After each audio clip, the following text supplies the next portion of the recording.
มับขบวน257นะครับ มาในเวลา 10:44 นาทีนะครับ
ต้องครับ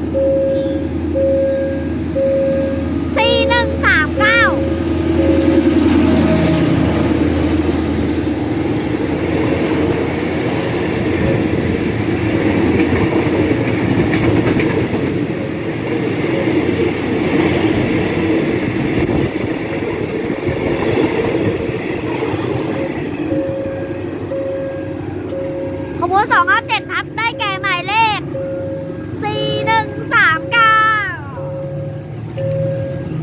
ไปแล้วต้นทางธนบุรีปลายทางน้ำตก